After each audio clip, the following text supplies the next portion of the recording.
بسم اللہ الرحمن الرحیم۔ محترم سامعین و ناظرین، السلام علیکم ورحمۃ اللہ وبرکاتہ۔ امید ہے کہ اللہ تعالیٰ کے فضل و کرم سے آپ اور آپ کے اہل خانہ اللہ تعالیٰ کے فضل و کرم سے خیریت سے ہوں گے۔ اللہ تعالیٰ آپ کو، آپ کے اہل خانہ کو ہمیشہ اپنے حفظ و امان میں رکھے۔ راہ ہدایت منجات کے سلسلے کا ولاگ اپنے یوٹیوب چینل سے القرآن و حدیث پیش کرنے جا رہا ہوں۔ اگر آپ نے ابھی تک میرے یوٹیوب چینل کو سبسکرائب نہیں کیا تو پلیز سبسکرائب کر کے بیل آئیکن کو پریس کرنا نہ بھولیں اور دوستوں سے شیئر بھی کر لیں۔ اس طرح آنے والے سے روحانی اور قرآنی ولاگز جو سراسر باعث خیر، باعث برکت اور باعث ثواب ہیں وہ آپ تک اور دوستوں تک باقاعدہ اور بر وقت پہنچتے رہیں گے۔ شروع کرتے ہیں القرآن و حدیث۔ اعوذ باللہ من الشیطان الرجیم، بسم اللہ الرحمن الرحیم۔ فَلَا نَسْأَلَنَّ الَّذِينَ أُرْسِلَ إِلَيْهِمْ وَلَا نَسْأَلَنَّ الْمُرْسَلِينَ فَلَنَقُصَّنَّ عَلَيْهِمْ بِعِلْمٍ وَمَا كُنَّا غَائِبِينَ وَالْوَزْنُ يَوْمَئِذٍ الْحَقُّ فَمَنْ ثَقُلَتْ مَوَازِينُهُ فَأُولَئِكَ هُمُ الْمُفْلِحُونَ وَمَنْ خَفَّتْ مَوَازِينُهُ فَأُولَئِكَ الَّذِينَ خَسِرُوا أَنفُسَهُمْ كَانُوا بِآيَاتِنَا يَظْلِمُونَ وَلَقَدْ مَكَّنَّاكُمْ فِي الْأَرْضِ وَجَعَلْنَا لَكُمْ فِيهَا مَعَايِشَ قَلِيلًا مَا تَشْكُرُونَ صدق اللہ العظیم۔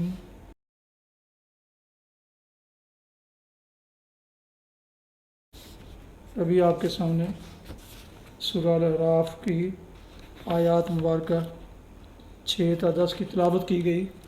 اب اس کا اردو ترجمہ پیش کرتا ہوں۔ فَلَا نَسْأَلَنَّ الَّذِينَ أُرْسِلَ إِلَيْهِمْ وَلَا نَسْأَلَنَّ الْمُرْسَلِينَ، بس یہ ضرور ہو کر رہنا ہے کہ ہم ان لوگوں سے باز پرس کریں جن کی طرف ہم نے پیغمبر بھیجے ہیں، اور پیغمبروں سے بھی پوچھیں کہ انہوں نے پیغام رسانی کا فرض کہاں تک انجام دیا اور انہیں اس کا کیا جواب ملا۔ پھر ہم خود پورے علم کے ساتھ ساری سرگزشت ان کے آگے پیش کر دیں گے۔ آخر ہم غائب تو نہیں تھے، اور وزن اس روز عین حق ہوگا۔ جن کے پلڑے بھاری ہوں گے وہی فلاح پائیں گے، اور جن کے پلڑے ہلکے رہیں گے وہی اپنے آپ کو خسارے میں مبتلا کرنے والے ہوں گے، کیونکہ وہ ہماری آیات کے ساتھ ظالمانہ برتاؤ کرتے رہے تھے۔ ہم نے تمہیں زمین میں اختیارات کے ساتھ بسایا اور تمہارے لیے یہاں سامان زیست فراہم کیا، مگر تم لوگ کم ہی شکر گزار ہوتے ہو۔ تلاوت کی جانے والی آیات مبارکہ کی تفصیل بیان کرتا ہوں۔ یہ ضرور ہو کر رہنا ہے کہ ہم ان لوگوں سے باز پرس کریں۔ باز پرس سے مراد روز قیامت کی باز پرس ہے۔ بدکار افراد اور قوموں پر دنیا میں جو عذاب آتا ہے وہ دراصل ان کے اعمال کی باز پرس نہیں ہے، اور نہ وہ ان کے جرائم کی پوری سزا ہے، بلکہ اس کی حیثیت تو بالکل ایسی ہی ہے جیسے کوئی مجرم جو چھوٹا پھر رہا تھا اچانک گرفتار کر لیا جائے اور مزید ظلم و فساد کے مواقع اس سے چھین لیے جائیں۔ تاریخ انسانی اس قسم کی گرفتاریوں کی بے شمار نظیروں سے بھری پڑی ہے، اور یہ نظیریں اس بات کی ایک صریح علامت ہیں کہ انسان کو دنیا میں شتر بے مہار کی طرح چھوڑ نہیں دیا گیا ہے کہ جو چاہے کرتا پھرے، بلکہ اوپر کوئی طاقت ہے جو ایک حد خاص تک اسے ڈھیل دیتی ہے، تنبیہات پر تنبیہات بھیجتی ہے کہ اپنی شرارتوں سے باز آ جائے، اور جب وہ کسی طرح باز نہیں آتا تو اسے اچانک پکڑ لیتی ہے۔ پھر اگر کوئی اس تاریخی تجربہ پر غور کرے تو بآسانی یہ نتیجہ بھی نکال سکتا ہے کہ جو فرما روا اس کائنات پر حکومت کر رہا ہے اس نے ضرور ایسا وقت ایک وقت مقرر کیا ہوگا جب ان سارے مجرموں پر عدالت قائم ہوگی اور ان سے ان کے اعمال کی باز پرس کی جائے گی۔ یہی وجہ ہے کہ اوپر کی آیت کو جس میں دنیاوی عذاب کا ذکر کیا گیا ہے، بعد والی آیت کے ساتھ لفظ پس کے ساتھ جوڑ دیا گیا ہے۔ گویا اس دنیاوی عذاب کا بار بار واقعہ ہونا آخرت کی باز پرس کے یقیناً واقعہ ہونے پر ایک دلیل ہے۔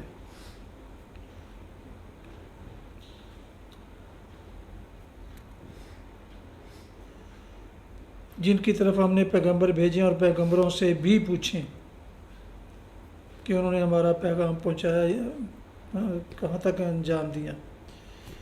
اس سے معلوم ہوا کہ آخرت کی باز پرس سراسر رسالت ہی کی بنیاد پر ہوگی۔ ایک طرف پیغمبروں سے پوچھا جائے گا کہ تم نے نوع انسانی تک خدا کا پیغام پہنچانے کے لیے کیا کچھ کیا۔ دوسری طرف جن لوگوں تک رسولوں کا پیغام پہنچا ان سے سوال کیا جائے گا کہ اس پیغام کے ساتھ تم نے کیا برتاؤ کیا۔ جس شخص یا جن انسانی گروہوں تک انبیاء کا پیغام نہ پہنچا ہو ان کے بارے میں تو قرآن ہمیں کچھ نہیں بتاتا کہ ان کے مقدمہ کا کیا فیصلہ کیا جائے گا۔ اس معاملہ میں اللہ تعالیٰ نے اپنا فیصلہ محفوظ رکھا ہے، لیکن جن اشخاص و اقوام تک پیغمبروں کی تعلیم پہنچ چکی ہے ان کے متعلق قرآن صاف کہتا ہے کہ وہ اپنے کفر و انکار اور فسق و نافرمانی کے لیے کوئی حجت نہ پیش کر سکیں گے، اور ان کا انجام اس کے سوا کچھ نہ ہوگا کہ حسرت و ندامت کے ساتھ ہاتھ ملتے ہوئے جہنم کی راہ لیں۔ اور وزن اس روز عین حق ہوگا۔ اس کا مطلب یہ ہے کہ اس روز خدا کی میزان عدل میں وزن اور حق دونوں ایک دوسرے کے ہم معنی ہوں گے۔ حق کے سوا کوئی چیز وہاں وزنی نہ ہوگی اور وزن کے سوا کوئی چیز حق نہ ہوگی۔ جس کے ساتھ جتنا حق ہوگا اتنا ہی وہ باوزن ہوگا، اور فیصلہ جو کچھ بھی ہوگا وزن کے لحاظ سے ہوگا، کسی دوسری چیز کا ذرہ بر لحاظ نہ کیا جائے گا۔ باطل کو پوری زندگی خواہ دنیا میں کتنی ہی طویل و عریض رہی ہو اور کتنے ہی بظاہر شاندار کارنامے اس کی پشت پر ہوں، اس ترازو میں سراسر بے وزن قرار پائے گی۔ باطل پرست جب اس میزان میں تولے جائیں گے تو اپنی آنکھوں سے دیکھ لیں گے کہ دنیا میں جو کچھ وہ مدت العمر کرتے رہے وہ سب ایک پرے کاہ کے برابر بھی وزن نہیں رکھتا۔ یہی بات ہے جو سورہ کہف میں فرمائی گئی ہے کہ جو لوگ دنیا کی زندگی میں سب کچھ دنیا ہی کے لیے کرتے رہے اور اللہ کی آیات سے انکار کر کے جن لوگوں نے یہ سمجھتے ہوئے کام کیا کہ انجام کار کوئی آخرت نہیں ہے اور کسی کو حساب دینا نہیں، ان کے کارنامے زندگی کو ہم آخرت میں کوئی وزن نہ دیں گے، اور جن کے پلڑے ہلکے رہیں گے وہی اپنے آپ کو خسارے میں مبتلا کرنے والے ہوں گے۔ اس مضمون کو یوں سمجھیے کہ انسان کا کارنامہ زندگی دو پہلوؤں میں تقسیم ہوگا، ایک مثبت پہلو اور دوسرا منفی پہلو۔ مثبت پہلو میں صرف حق کو جاننا اور ماننا اور حق کی پیروی میں حق ہی کی خاطر کام کرنا شمار ہوگا، اور آخرت میں اگر کوئی چیز وزنی اور قیمتی ہوگی تو وہ بس یہی ہوگی۔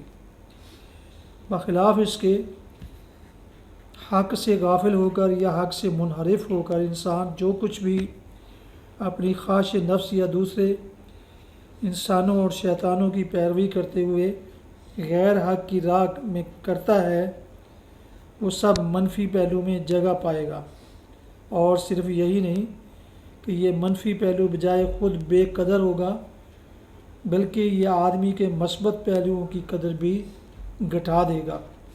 پس آخرت میں انسان کی فلاح و کامرانی کا تمام تر انحصار اس پر ہے کہ اس کے کارنامہ زندگی کا مثبت پہلو اس کے منفی پہلو پر غالب ہو اور نقصانات میں بہت کچھ دے دلا کر بھی وہ اس کے حساب میں کچھ نہ کچھ بچا رہ جائے۔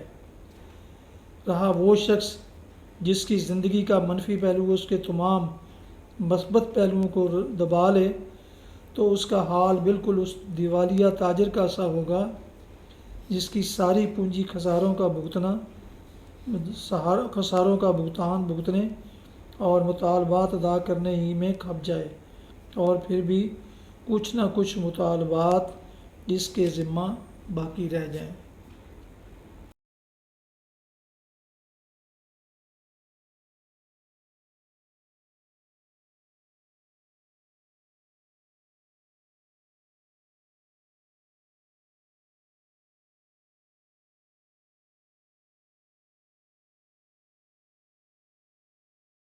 حدیث مبارکہ حضرت انس رضی اللہ عنہ سے روایت ہے، رسول اللہ صلی اللہ علیہ وسلم نے ایک رات عشاء کی نماز آدھی رات تک مؤخر کر دی، پھر نماز پڑھانے کے بعد ہماری طرف متوجہ ہوئے اور فرمایا، دوسرے لوگ تو نماز پڑھ کر سو گئے اور تم جب سے نماز کا انتظار کر رہے ہو برابر نماز کی حالت میں ہو۔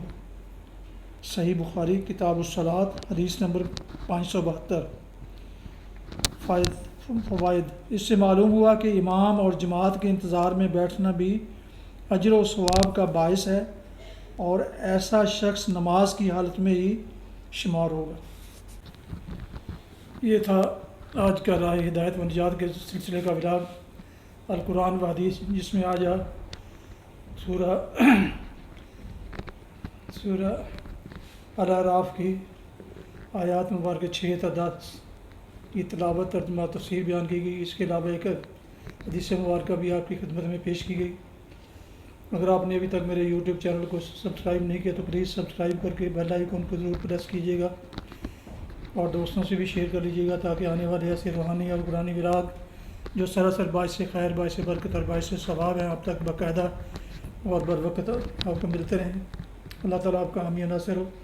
اللہ تعالیٰ آپ کو، آپ کے اہل خانہ کو ہمیشہ اپنے حفظ و امان میں رکھے، آمین۔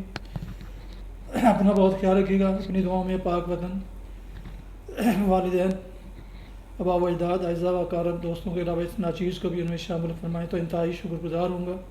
اسی پر آج کا یہ ولاگ القرآن و حدیث ختم کرتا ہوں۔ السلام علیکم ورحمۃ اللہ وبرکاتہ۔ پاکستان زندہ باد۔ اللہ حافظ۔